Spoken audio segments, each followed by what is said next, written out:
vertical columns are called groups. The horizontal rows are called periods. All right. We are going to have a look at the different groups and general tendencies within groups. Remember when we did SPD notation, we can differentiate S block elements, P block elements, D and F block elements. All right.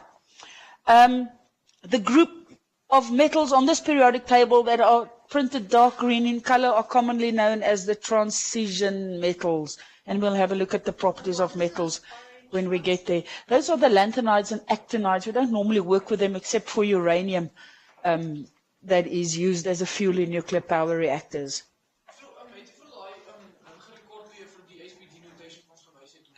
I think I did, yes. Okay. All right. If you look in your textbooks there on page 40, you will see there are the first few bulleted points. They say group 1 and 2 metals are called alkali metals. Group 1 is the alkali metals. So group 1 is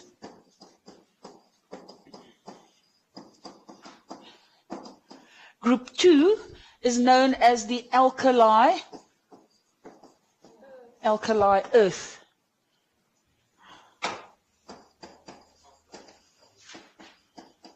Metals.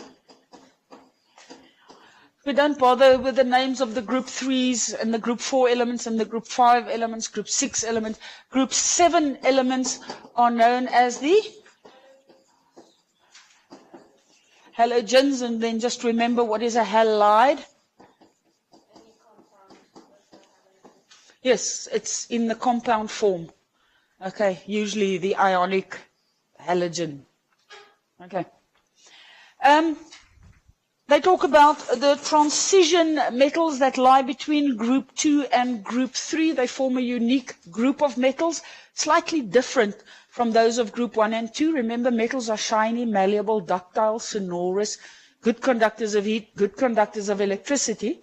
And then we find that the difference between the group 1 and 2 metals, they are less dense, they are fairly light metals, and they are fairly soft metals. Group 1 and 2 metals are less dense, they are soft. Many of them float on water. They are soft, so they aren't high, they don't have high densities. Okay?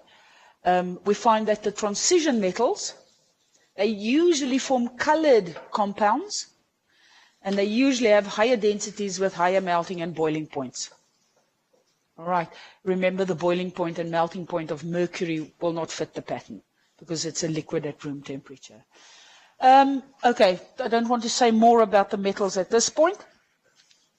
Then they say the group of metals on the right of the transition metals, these are called the B metals.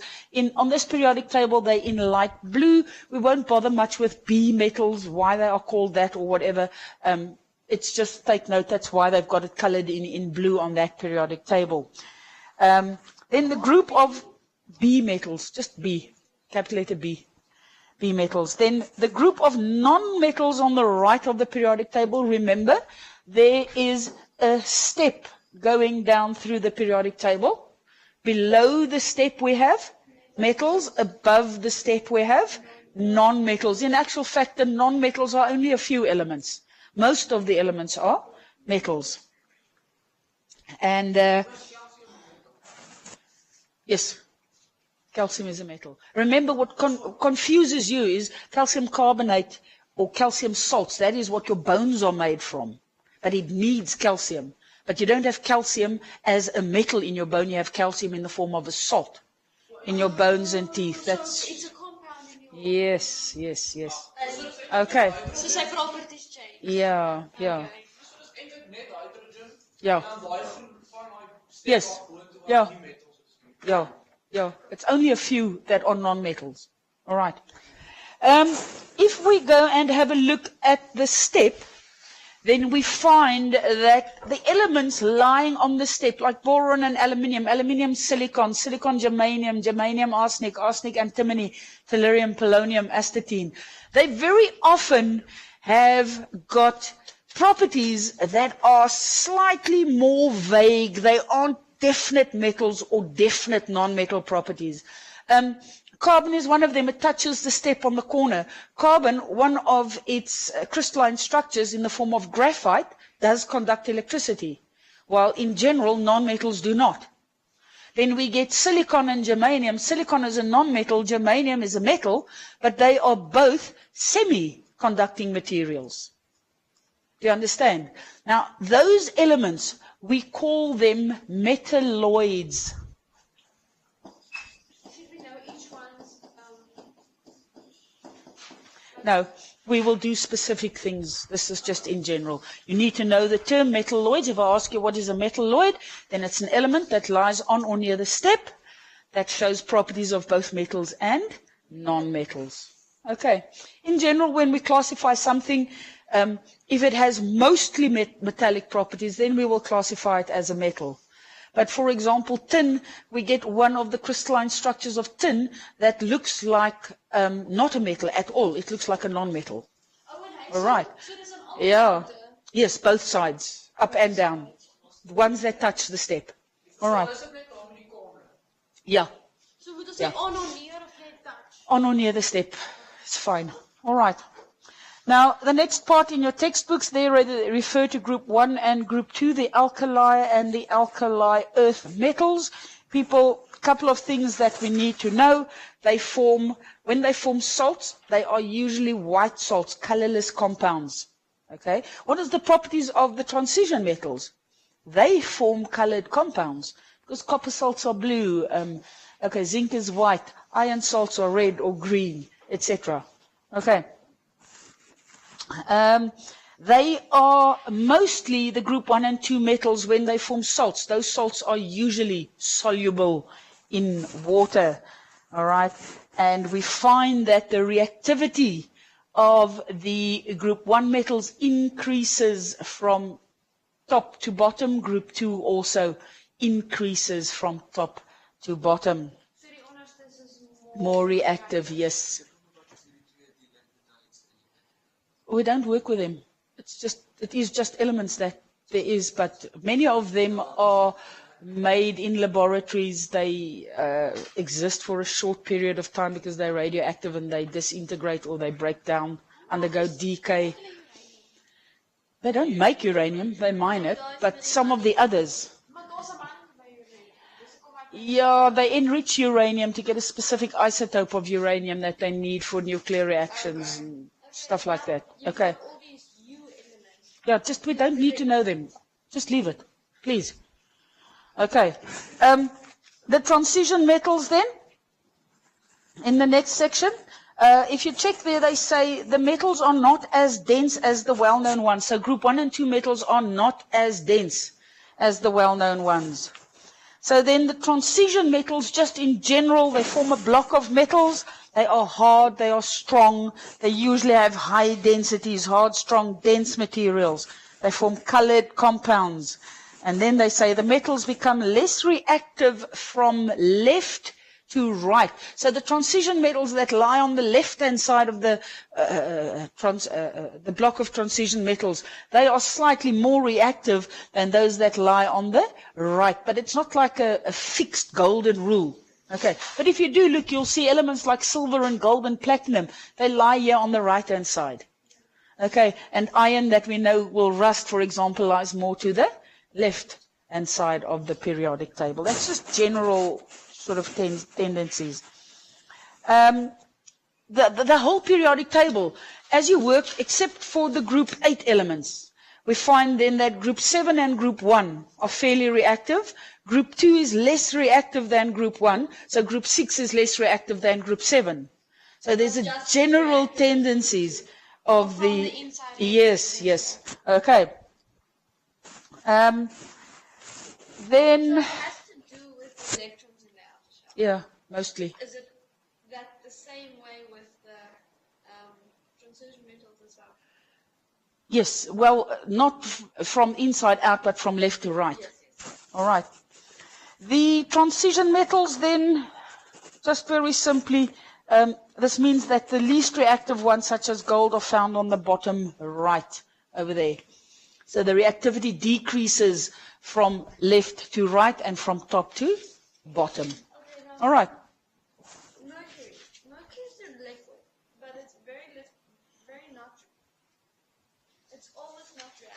Yeah. But gold is more reactive than Yeah, but mercury that's in just the general electron. tendencies.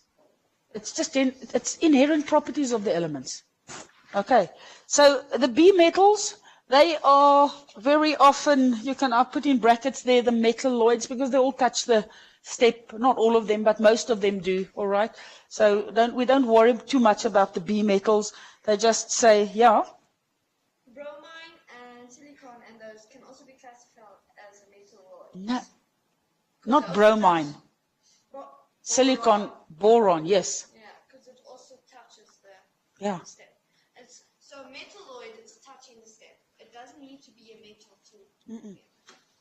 Okay.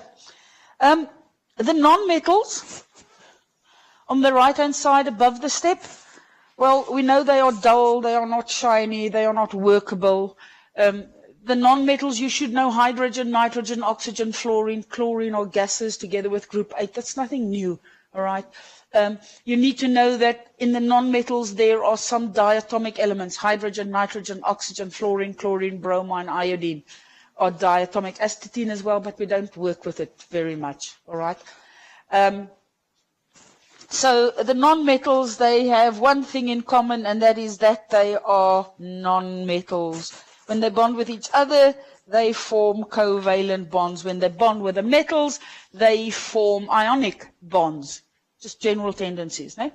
Then the group 8 elements, the noble gases or inert gases, helium, neon, argon, krypton, xenon, radon, they are unreactive. They have filled outer shells, so they don't react. We use them in places where we need inert atmospheres. Yeah, for example, within a light bulb. I watched a YouTube video the other day where they switch on a light bulb. They've broken the glass around the bulb and they switch it on. It burns for 2 seconds and it goes out because of the oxygen in the air. And the inert atmosphere prevents the metal from oxidizing. No, it's not melting, it oxidizes, it rusts. And then it becomes brittle and it breaks. Okay, and it doesn't conduct as well. So, yeah. Yeah. Yeah, it will stop working, yes. All right. They work slightly different to the filament light bulbs. Okay. Yeah. All right. Then the lanthanides and the actinides, you can just put a bracket around it. We don't do anything. Just know uranium is the most important one because it's used as fuel in power reactors, etc. And it's mined in Namibia. When we do the extraction processes, we'll have a look at uranium again. Then they go and specifically look at group 1, the alkali metals. In other words, lithium, sodium, potassium, rubidium, cesium, francium. And we find that their boiling points decrease. The bottom ones are, if it's a hot day, liquids at room temperature. All right. Their melting and boiling points decrease as we go down. Their densities tend to increase as you go down the group. Just general group 1 metals. Okay? The alkali metals. Cesium is classified as a solid, but if it's warm enough, room temperature, melting point is around about 24. Here by us it will usually be in the form of a liquid. You don't need to go and remember melting and boiling points. It's just general tendencies that you must know of. Yes?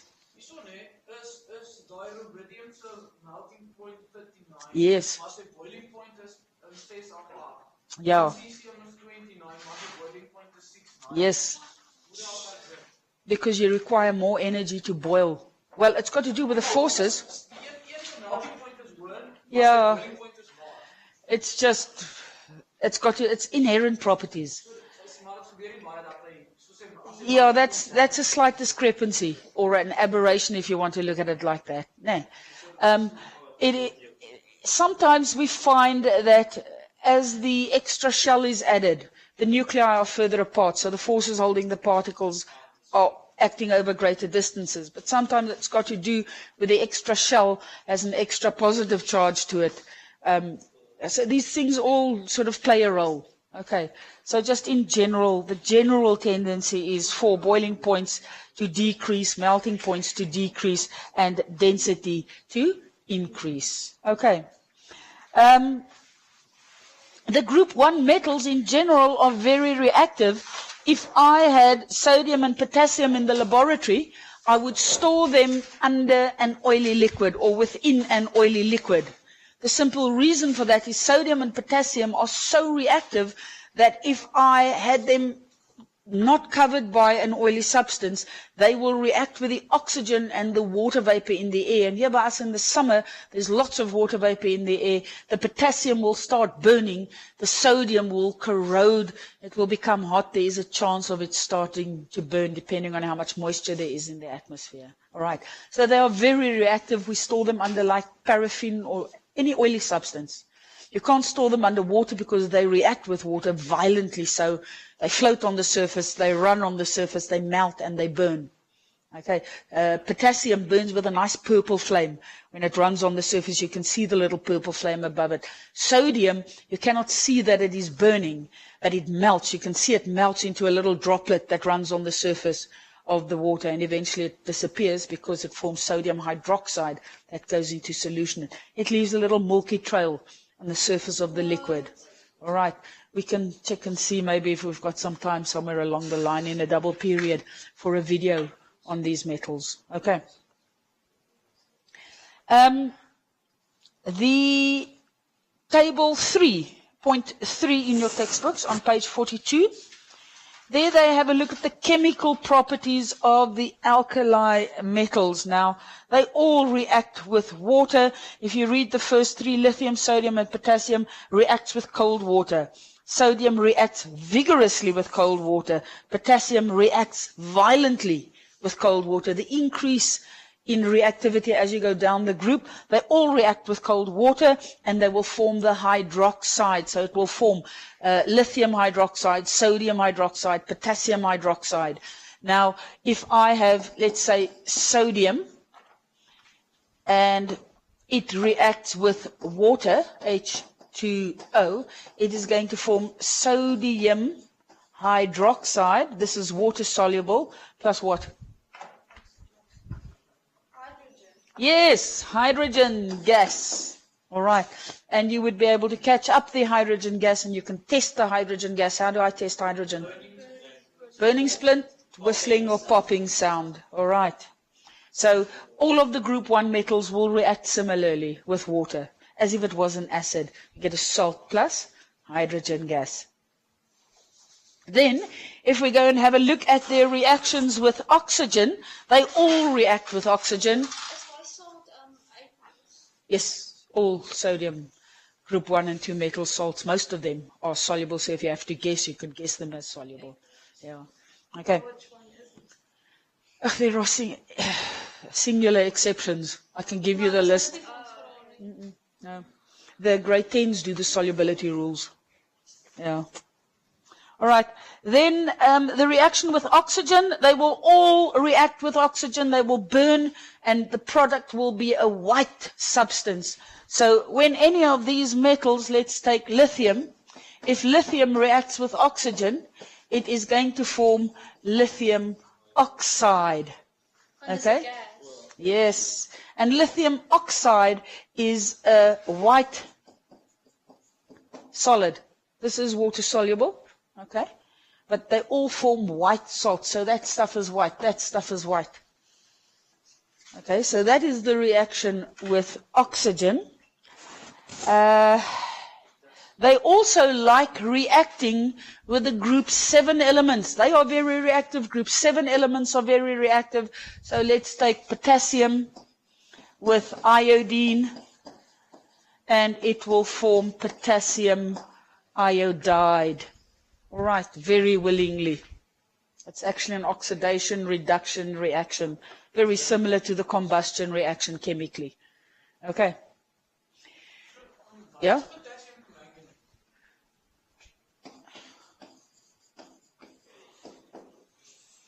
It is the permanganate part that is the active part. You could have just as well have had sodium permanganate or whatever. Yes, but it's in the form of a salt. It's like sodium metal. It burns when exposed to air or water. But sodium hydroxide is a stable salt, or sodium chloride is a salt which is stable. Remember, the properties differ when they form compounds. Okay. So they like reacting with a group 7 elements and they form salts.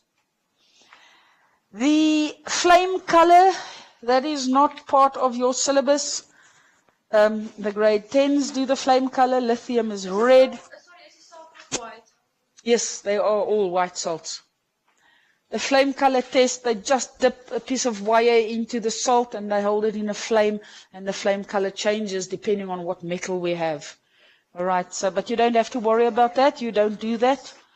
Lithium is red, sodium is yellow, potassium is purple. Yes, the symbol, lithium, sodium, potassium, all +1 metals because they lose their outer shell electron. And then the salts, you will see they are all white crystalline solids which are soluble in water. The sodium salts, or white crystalline solids which are soluble in water. The potassium salts, white crystalline solids which are soluble in water. Group 1 and 2 metals form white salts, and they are usually soluble. Some of the hydroxides of group 2 metals are insoluble. Okay, but in general they form soluble substances. No, you don't need to know the flame test. Then they've got there in the bottom of page 42 the reaction with a metal and water. What they go and do there in the picture is they take sodium metal and they wrap wire around it. The reason why they do that is they want the sodium to sink. If I add sodium metal to water, it's going to float on the surface. And then you cannot see the bubbles for the hydrogen gas forming. So what they're going to do is they go and wrap a piece of sodium just in a piece of metal wire. And they put it into the water, and then you can see bubbles forming. And those bubbles are bubbles of hydrogen gas, because we said over here, when they react with water, they form hydrogen gas. Okay.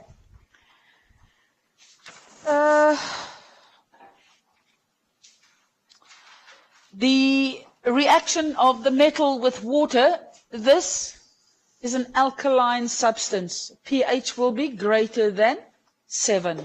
Okay. You can see as the sodium runs on the surface, it leaves a milky trail that sort of disappears into the water. And that is the sodium hydroxide that has been formed that dissolves. Okay.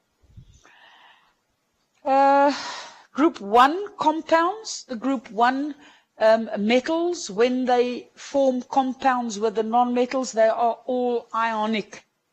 Okay? Yeah, that's just simple. Yeah, it's just information. They say all group 1 compounds are colorless crystalline solids which are soluble in water. Okay? Ionic. Yeah, soluble salts. Yes. Colorless and water soluble.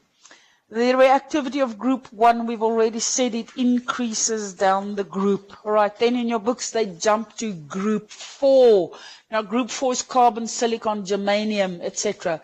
They have in common, they actually form a unique group because the first 2 are non-metals, the last 3 are metals, but many of them are actually metalloid in their properties.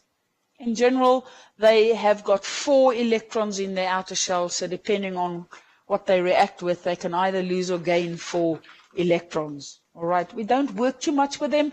We will work with carbon when we do organic compounds and when we do carbon dioxide and carbon monoxide. All right. They say the central group of the periodic table shows very clearly the increase in metallic characteristics down the group. So they start off with non-metals, metalloids, metals as you go down the group. That is what that sort of sentence means. They say carbon and silicon are non-metals and tin and lead are metals, yet one form of carbon, graphite, will conduct, and tin exists in both a metallic form and a grey non-metallic form. Okay, it looks like a, well, crystalline substance. Carbon is very unique. It forms 4 covalent, or it can form 4 bonds. And this makes carbon very versatile. Okay? Depending on how much energy is available and the temperatures during which this process occurs, carbon tends to burn when it reacts with oxygen, and it forms carbon dioxide. But carbon itself also very often undergoes sublimation, and that is why when you have a flame in the laboratory and you don't set the Bunsen burner to have a blue flame, you put something on. If the flame is yellow and smoky, then it's full of carbon on the outside. This is the carbon from the hydrocarbon fuel that has undergone sublimation. It forms a single little atom of carbon, which they sort of collect together, and it condenses, or it resublimates on the surface of the object, making it all sooty and black. All right. The fact that carbon can form 4 bonds makes that it can have various shapes. We know about the different crystalline structures of carbon, diamonds and graphite. And then there's another one, they talk about fullerene, but we'll have a look at them when we get to that. They say silicon has properties of both metals and non-metals. All right? It is a gray solid that looks like a non-metal, but it conducts electricity better than a non-metal does in general. We call it a semiconductor. Now, semiconductors, the difference between a semiconductor and a normal conductor is, for a semiconductor to be able to conduct, it needs a minimum potential difference across its ends. If you have more than that, then it will conduct. But if your potential difference is less than that, then it doesn't conduct. Okay, germanium works like that. I can't remember exactly. I think it is 1.6 volt and 2 volt or something like that. Yes, if I have less than that, it does not allow charge through. But if I have more than that, it does. Okay. The group 7 elements, they jump to after that one then. The group 7 elements, we call them the halogens. They are all non-metals: fluorine, chlorine, bromine, iodine. Fluorine is a yellow gas. Chlorine is a green gas. Bromine is a red-brown liquid, and iodine is a shiny, dark purple crystal. It's almost black. All right. Iodine tends to undergo sublimation when you heat it up. It doesn't melt. Bromine is actually very poisonous. It's carcinogenic. It can cause cancer. So in general, in school laboratories, we do not work with bromine. When you do buy bromine, you can't buy a bottle full. It's usually in little glass ampules that you have to break open, and then there'll be a milliliter or 2 in the little ampule. But you need to work with it under special conditions where you have a fume cupboard. You should not breathe in the fumes of bromine. And because it is a liquid, liquids tend to evaporate. Okay, so we don't work with bromine. We will work with the salts of bromine, potassium bromide, for example, but we won't work with bromine as a liquid in the school laboratory. They say the group 7 elements, all of them are poisonous, but they are also very often micronutrients. For example, iodine. Your body needs iodine. It helps to regulate the function of the thyroid gland. But in too large amounts, it is poisonous. That is why they can chlorinate the water, because in small amounts, your body can cope with the chlorine. But in large amounts, it is poisonous.